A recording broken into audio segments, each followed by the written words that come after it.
Assalamualaikum warahmatullahi wabarakatuh. Halo teman-teman semua, perkenalkan kami dari kelompok 3 di tugas biologi akan menjelaskan mengenai pertumbuhan dan perkembangan pada hewan dan manusia. Selamat menonton. Pertumbuhan dan perkembangan hewan dan manusia berbeda dengan tumbuhan.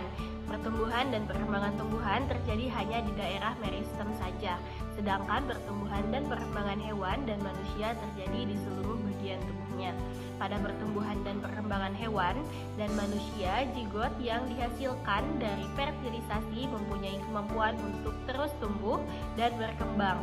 Pertumbuhan berlangsung seiring dengan bertambahnya jumlah sel hasil dari pembelahan mitosis.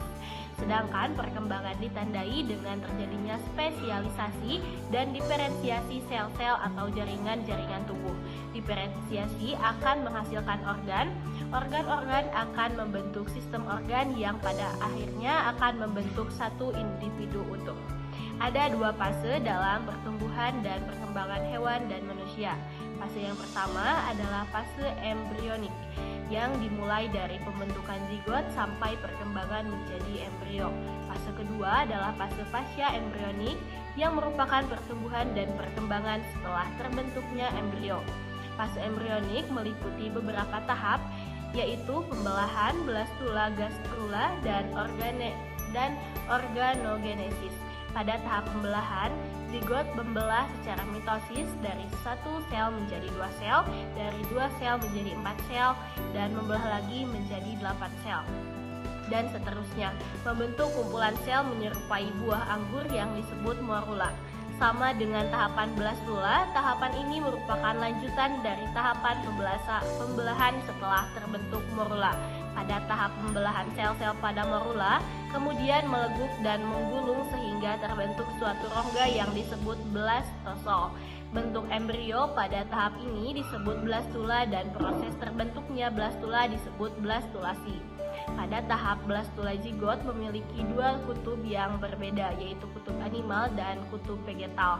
Kutub animal memiliki sel-sel yang berukuran kecil kemudian berkembang menjadi anak. Sel-selnya membelah lebih cepat dibandingkan dengan sel-sel kutub vegetal. Sedangkan kutub vegetal memiliki sel-sel yang besar berfungsi untuk memberikan makanan pada calon anak. Sel-selnya membelah lebih lambat dibandingkan sel-sel pada kutub animal. Selanjutnya, tahapan gastrula. Pada tahap ini terjadi pembelahan yang cepat pada kutub animal. Kemudian hasil pembelahannya berimigrasi membentuk dua lapisan jaringan embrionik, yaitu sebelah luar membentuk lapisan ektoderm dan sebelah dalam membentuk lapisan endoderm. Perkembangan selanjutnya di antara ektoderm dan endoderm akan terbentuk satu lapisan tengah yang disebut mesoderm. Jadi setelah embrio sempurna, dindingnya tersusun dari 3 lapisan, yaitu ektoderm, lapisan luar mesoderm, tengah, dan endoderm. Lapisan dalam berdasarkan lapisan luarnya hewan dapat dikelompokkan menjadi 2, yaitu hewan diploblastик dan hewan tripoblastik. Hewan diploblastик adalah hewan yang tubuhnya tersusun atas 2 lapisan lembaga, yaitu ektoderm dan endoderm. Contohnya hewan-hewan pada filum Porifera dan Coelentata. Sedangkan hewan tripoblastik merupakan hewan yang tersusun atas 3 lapisan lembaga, yaitu ektoderm, mesoderm, dan endoderm. Contohnya yaitu filum Platyhelminthes, Nemathelminthes, Annelida arthropoda, Mollusca, Echinodermata, dan Chordata. Ke tahapan selanjutnya, tahapan berikutnya adalah tahap organogenesis. Organogenesis pada tahap ini 3 lapisan jaringan embrional akan berubah menjadi organ-organ. Organ-organ tersebut adalah lapisan ektoderm yang akan berkembang menjadi epidermis kulit dan derivatnya sistem saraf, sistem indera, medula adrenal gigi, dan rahang lapisan mesoderm yang akan membentuk sistem gerak rangka dan otot, sistem peredaran darah, dan limfatik, sistem ekskresi dan alat reproduksi, sedangkan lapisan endoderm akan berkembang menjadi sistem pencernaan, sistem respirasi, kelenjar timus, kelenjar tiroid, dan paratiroid. Dengan terbentuknya organ-organ tersebut akan terbentuk embrio yang lengkap dan utuh. Selanjutnya akan terjadi penyempurnaan embrio menjadi fetus yang siap untuk dilahirkan. Kedua fase pasca embrionik, pertumbuhan dan perkembangan. Pasca embrionik pada hewan merupakan pertumbuhan dan perkembangan yang terjadi setelah embrio. Fase ini dimulai saat hewan lahir atau menetas. Selama fase ini beberapa hewan ada yang mengalami regenerasi, metamorfosis, dan metagenesis dalam pertumbuhan dan perkembangannya. Pertama, regenerasi. Regenerasi merupakan kemampuan hewan untuk memperbaiki sel jaringan atau bagian-bagian tubuh yang rusak. Hewan juga mampu beregenerasi karena memiliki sel-sel cadangan yang tidak mengalami diferensiasi. Umumnya proses regenerasi yang paling efektif terjadi pada masa embrio setelah mencapai masa dewasa. Kemampuan regenerasi terbatas hanya pada sel atau jaringan-jaringan tertentu saja, namun ada beberapa hewan yang masih memiliki kemampuan regenerasi tinggi saat dewasa. Misalnya hidra cacing, pipi cacing, pipi cacing tanah, bintang laut, dan cicak. Selanjutnya yaitu metamorfosis. Metamorfosis merupakan perubahan bentuk pada hewan secara bertahap, mulai dari telur sampai imago atau dewasa. Metamorfosis dibedakan menjadi dua macam, yaitu metamorfosis tidak sempurna dan metamorfosis sempurna. Metamorfosis tidak sempurna terjadi pada hewan seperti belalang, kecoa, dan capung, di mana hewan muda hanya mengalami perubahan yang bertahap menuju bentuk dewasa tanpa melalui tahap pompong. Metamorfosis sempurna melibatkan 4 tahap: telur, larva, pupa, dan imago. Hewan yang mengalami metamorfosis sempurna memiliki bentuk yang berbeda antara fase larva dan juga fase dewasa, seperti pada kupu-kupu, katak, dan nyamuk. Yang kedua yaitu metagenesis, adalah pergiliran keturunan antara generasi gametofit dan sporotip yang terjadi pada beberapa hewan seperti Obelia dan Aurelia.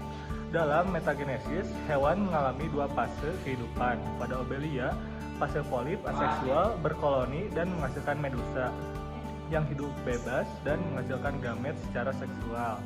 Pada Aurelia, siklus hidupnya juga melibatkan fase polip dan medusa dengan individu yang memiliki alat kelamin terpisah dan mengalami reproduksi seksual pada fase medusa. Tumbuhan ovum seperti sperma terjadi secara internal di dalam tubuh individu betina. Hasil pembuahan yang berupa zigot akan berkembang menjadi larva basilia atau planula.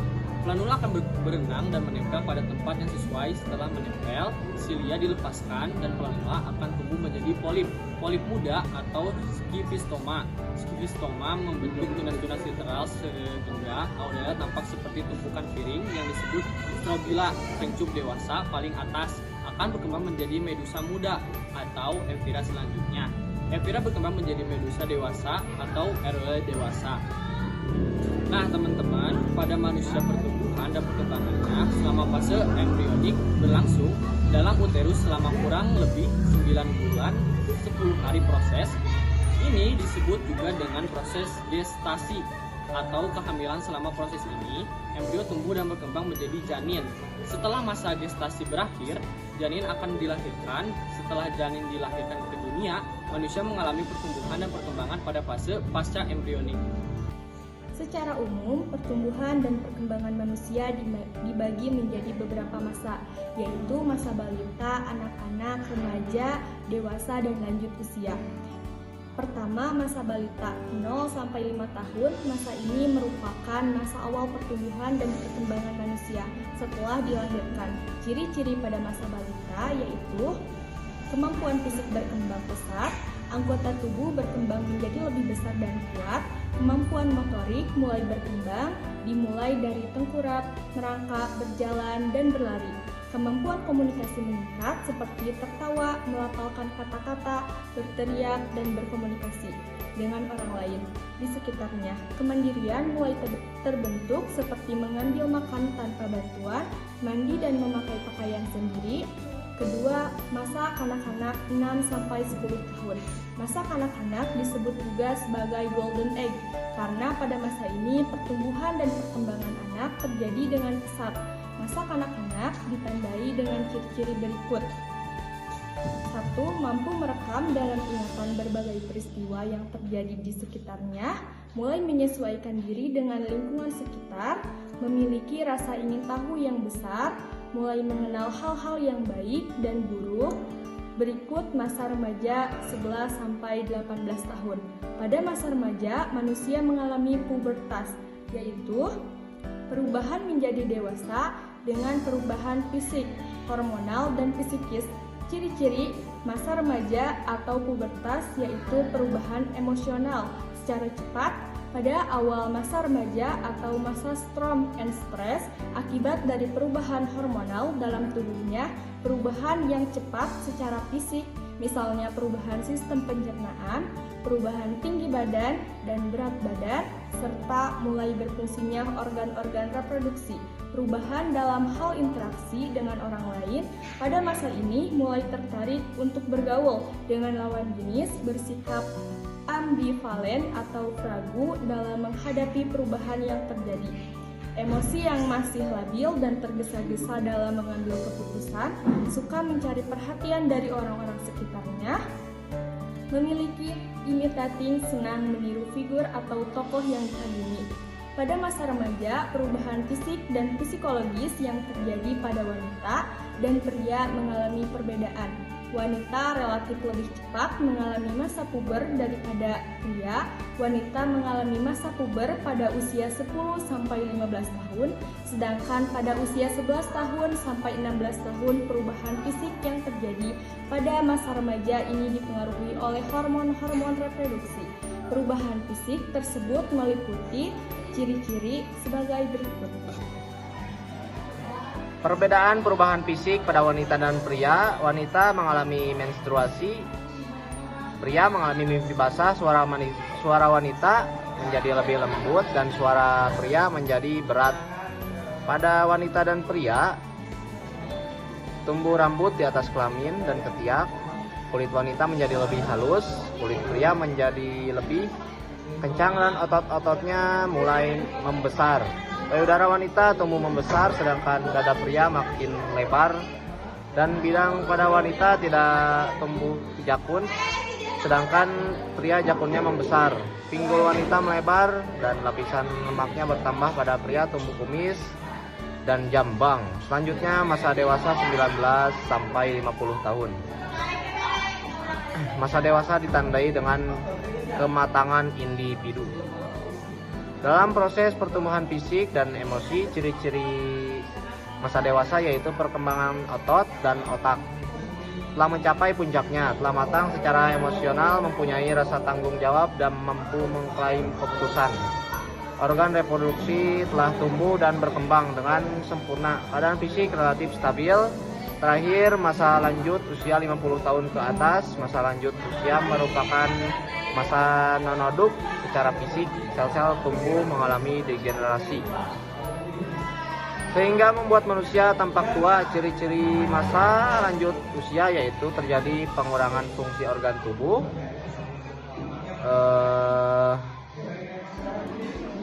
mengalami degenerasi sehingga membuat manusia tampak tua. Ciri-ciri yaitu terjadi penurunan fungsi organ tubuh, gerakan menjadi lambat karena persendian kaku dan tulang keropos atau osteoporosis, daya tahan tubuh menurun. Pada wanita mengalami menopause, yaitu berhentinya haid karena organ reproduksi tidak mampu menghasilkan ovum yang matang. Nah, itulah keseluruhan tahapan pertumbuhan dan perkembangan pada hewan dan manusia. Proses dan hasil pertumbuhan dan perkembangan hewan dan manusia disebut juga dipengaruhi oleh beberapa faktor baik dari dalam tubuh maupun dari luar tubuhnya. Faktor-faktor tersebut dibagi menjadi dua, yaitu faktor internal dan eksternal. Faktor internal terdiri dari gen dan hormon. Pertama, gen. Gen merupakan substansi atau materi genetik yang diturunkan dari induk kepada keturunannya. Gen mempengaruhi ciri dan sifat makhluk hidup, misalnya bentuk tubuh tinggi, badan, warna kulit, warna rambut, dan bentuk telinga. Hewan atau manusia yang memiliki gen tubuh yang baik akan mengalami pertumbuhan dan perkembangan optimal sesuai periode. Selanjutnya, faktor eksternal yang mempengaruhi pertumbuhan dan perkembangan hewan dan manusia adalah: pertama, nutrisi. Nutrisi merupakan sumber energi yang digunakan untuk beraktivitas bagi hewan dan manusia, kualitas dan kuantitas. Nutrisi atau makanan sangat mempengaruhi pertumbuhan dan perkembangan hewan serta manusia. Nutrisi yang dibutuhkan oleh hewan dan manusia antara lain karbohidrat lemak, protein, vitamin, dan mineral. Kedua, air. Air merupakan tempat berlangsungnya reaksi-reaksi kimia di dalam tubuh hewan dan manusia, tersusun atas 70% air. Oleh karena itu, kebutuhan air harus terus terpenuhi setiap waktu dalam sehari. Tubuh ini membutuhkan kurang lebih 2,5 liter air untuk mengganti cairan yang hilang. Berikutnya, cahaya matahari. Salah satu manfaat cahaya matahari bagi hewan dan manusia yang mengaktifkan provitamin D pada kulit menjadi vitamin D, berperan dalam proses pembentukan tulang selanjutnya. Oksigen. Manusia dan hewan memerlukan oksigen untuk melakukan respirasi. Respirasi akan menghasilkan energi berupa ATP, adenosin trifosfat, yang akan digunakan dalam proses metabolisme pertumbuhan dan aktivitas lainnya. Dan faktor terakhir, lingkungan. Lingkungan tempat tinggal manusia dan hewan sangat berpengaruh terhadap proses pertumbuhan dan perkembangannya. Hewan yang hidup di daerah beriklim dingin memiliki jaringan lemak yang lebih tebal daripada hewan yang hidup di daerah beriklim panas. Sementara itu, pada manusia yang hidup di daerah bersalju, gurun atau daerah tandus memiliki keterampilan atau keahlian yang sesuai dengan lingkungan tempat tinggalnya. Jadi, faktor lingkungan juga dapat memunculkan kemampuan adaptasi makhluk hidup terhadap lingkungan. Pertumbuhan pada hewan antara lain hormon piroksin berfungsi mengendalikan pertumbuhan hewan dan merangsang dimulainya proses metamorfosis. Hormon somatomedin untuk merangsang pertumbuhan tulang. Hormon epdison dan juvenil mempengaruhi perkembangan fase larva dan fase dewasa, khususnya pada hewan invertebrata. Sedangkan hormon pertumbuhan pada manusia yaitu hormon piroksin berfungsi mempengaruhi proses metabolisme, pertumbuhan fisik, menurunkan kadar kalsium dalam darah, dan mempengaruhi perkembangan mental. Hormon somatotrofin growth hormon berfungsi merangsang sintesis protein dan metabolisme lemak serta merangsang pertumbuhan tulang dan otot. Hormon testosteron mengatur perkembangan organ reproduksi dan merangsang munculnya tanda-tanda kelamin sekunder pada pria. Hormon estrogen mengatur perkembangan organ reproduksi dan merangsang munculnya tanda-tanda kelamin sekunder pada wanita. Hormon progesteron membantu penebalan dan perbaikan dinding uterus pada wanita.